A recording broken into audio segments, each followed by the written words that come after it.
Do you ever feel lost in the endless spiderweb of health advices? Tried everything before, but nothing really worked for you? Or maybe you don't even know where to start? Don't worry, I've got you. After years of studying holistic health and natural therapies like wet cupping, I came to the conclusion that health relies on 7 powerful pillars. True health isn't about one habit or one supplement. It's about balance across every part of who you are: body, mind, and soul. When these 7 principles are in balance, your body naturally does what it was created to do: heal itself. Today, I'll walk you through the 7 pillars of well-being so you can finally understand what it really means to unlock your optimal health.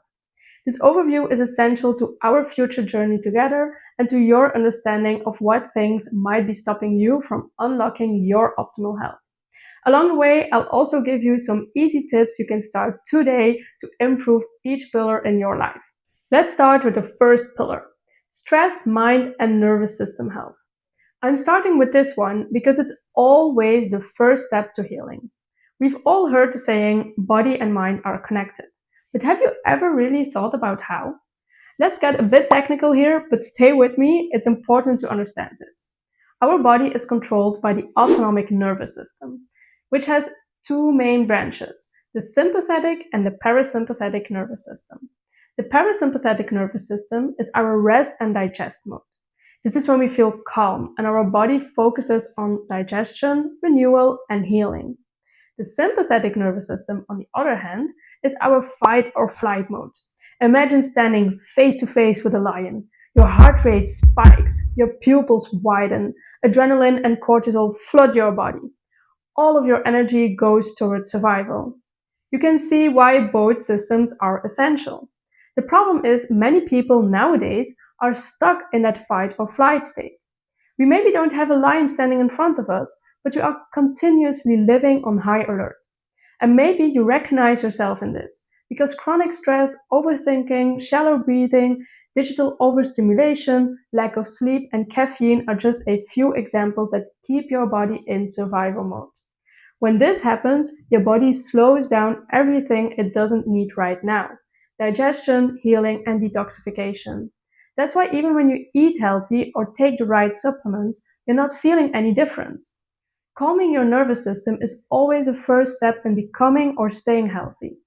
I wish I had known this years ago. It took me a long time before I knew this, so nothing I tried, from diets to supplements to exercising, worked. It felt like I was stuck. It would have spared me a lot of time and stress if I would have known more about the nervous system. So in my next videos, we'll dive deeper into how to calm the nervous system and how to return to our natural rest and heal mode. The second pillar without which healing cannot happen is oxygenation. We breathe over 23,000 times a day, and yet most of us never think about it. We can survive 3 weeks without food, 3 days without water, but only 3 minutes without oxygen. That's how vital oxygen is. But it's not just about breathing in and out. What actually matters is what happens once oxygen enters your body.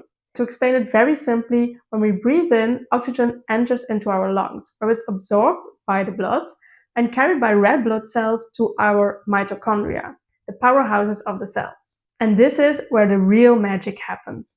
Inside each cell, oxygen helps to burn nutrients from our food to produce energy. You can think of it as a campfire. Your food represents the wood, the oxygen is the spark to light up the fire, and the heat coming from the fire is like the energy produced. Oxygen-rich blood is of major importance for brain and heart health and for detoxification processes in our body, for healing and immunity amongst others. When I started working on bettering my oxygenation, it helped a lot with tiredness I was feeling all the time. I slowly got my energy back. And the good news is you can start bettering your oxygenation right now. Try this simple deep belly breathing exercise. You inhale for 5 seconds, then you hold your breath for 7 and exhale again slowly for 8. Just 10 minutes a day will help oxygen flow more freely through your body and calm your nervous system at the same time. Hydration is the third key to optimal well-being. 60 to 70% of our body is made out of water. Every cell, tissue, and organ relies on it. Think of water as a transportation and communication system of your body. Water keeps your blood thin, so your blood flows freely. All the nutrients and oxygen in your body can easily be delivered to your cells. Also, your kidneys, liver, and lymphatic system depend on water to flush out toxins. When we are dehydrated, waste builds up. Detox slows down, and your skin, breath, and energy will start showing it. Your brain is even for 75% made out of water, so even slight dehydration can affect concentration, mood, and memory. Not only that, it can also raise stress hormones, increasing your chances of slipping into that fight or flight mode we just discussed. Do you frequently get headaches or brain fog? Well, it could be that you're dehydrated. And it's not just water. Your body needs water paired with electrolytes like sodium, potassium, and magnesium. Inside our body, communication runs on electrical impulses through our nerves, muscles, and brain cells. Without the right balance of water and electrolytes, the electrical flow weakens. This can make you feel tired, foggy, and unmotivated even. Also, your skin, hormonal balance, and digestion depend on enough hydration. For example, when I added electrolytes to my morning routine, I could see a huge difference in my skin. It didn't look so dry anymore. So make sure to drink at least 1.5 to 2 liters of water a day. As for the electrolytes, try adding a pinch of Celtic sea salt in a big glass of water and drink this first thing in the morning. After a night of sleeping and yes, also sweating, your body is happy with the hydration and the electrolytes from the salt. The fourth pillar is one most people ignore, yet it might be the one that transforms your health the fastest. Your natural rhythm, also known as your circadian rhythm. Every function in your body follows a 24-hour clock. Your hormones, digestion, energy, sleep, mood, metabolism, even your immune system, they all rise and fall following this internal rhythm. When this rhythm is aligned, your body works easily. When it's disrupted, everything feels harder. Waking up, digesting food, losing weight, thinking clearly, feeling calm, and sleeping well. And the biggest regulator of this rhythm, light. Your body is designed to wake up with the sun and wind down with the dark. Natural light entering your eyes in the morning sends a signal to your brain. It's daytime, wake up, produce energy, balance your hormones. Within minutes, cortisol rises to give you focus and serotonin increases, which later becomes melatonin, the hormone that puts you to sleep at night. But here's a problem. Most of us spend our mornings indoors and our evenings in bright artificial light. This flips our internal clock upside down. We feel tired during the day and wide awake at night, and dependent on caffeine just to function. Maybe you're now thinking, that's me. To be honest, this is also a pillar I struggle most with. My bedtime should be a little bit earlier, so don't worry, you're not alone with this one on their to-do list for 2026. But still, it's a very important one. So how do we reset our rhythm? Start simple. Get natural light within the first hour of waking. Just 5 to 10 minutes outside, even on a cloudy day, tells your body exactly what time it is. This one habit alone boosts your mood, immunity, energy, and sleep quality. And yes, sunlight also supports vitamin D levels. So prioritizing outdoor time is a direct investment in your physical and mental well-being. Another key piece is your evening routine. When the sun goes down, your body expects darkness. That's when melatonin should rise. But phone screens, bright lights, and late night scrolling suppress melatonin by 30 to 50%. It's like telling your brain, stay awake, it's noon, even if it's midnight. To support your sleep rhythm, dim the lights at least 1 hour before bed. Reduce screen time or use warmer, softer lighting. Create a signal for your nervous system. It's time to slow down. Sleep itself is a major part of this pillar. While you sleep, your body repairs tissues, detoxifies the brain, balances hormones, and resets the nervous system. Missing sleep doesn't just make you tired, it adds stress to every system in your body. And a good night of sleep also helps with the fifth pillar of health, detoxification. This one is extremely important in today's world. Not because our bodies are weak, but because the toxic load we face today is unlike anything humans have ever faced before. There are a few sides to this story. The first one is to reduce your toxic load as much as possible. This touches all facets of your life, from the foods you're eating, to the beauty products you're applying, to the air you're breathing, and the clothes you're wearing. These are just a few examples of ways your body is getting into contact with toxins. But as you can imagine, it has become an impossible task to avoid all toxins. That's why the other side of the story is to help your body to filter, neutralize, and eliminate those toxins we do come into contact with. Every time you're exposed to heavy metals, plastics, processed foods, and so on, your detox system gets a little more overwhelmed. When the load becomes too high, inflammation rises, hormones become imbalanced, skin issues appear, your digestion slows down, and your energy drops. Therefore, you have to make sure that your detoxification pathways stay open. Our liver, kidneys, lymphatic system, skin, and lungs work hard every day to get rid of toxins. But they can use some help from time to time. There are a lot of ways to do this, like fasting, supplements to bind toxins, and even parasite and candida cleanses. One easy way is by going for regular wet cupping or hijama sessions. If you don't know what this is, make sure to watch this playlist where you can find all the information you need about it. Shortly said, it directly removes toxic blood from your body. This way, it relieves the detoxification organs from their load. Then we have arrived to the sixth pillar, and that's movement. Movement isn't only important to help your body with detoxification through stimulating the lymphatic system, but also through sweating. And that's not all.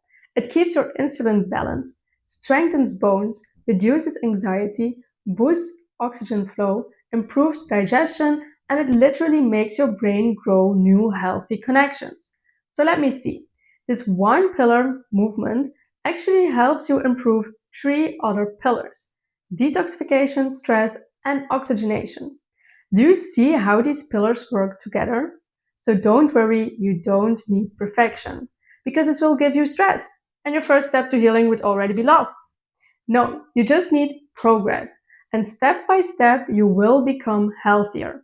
Back to movement.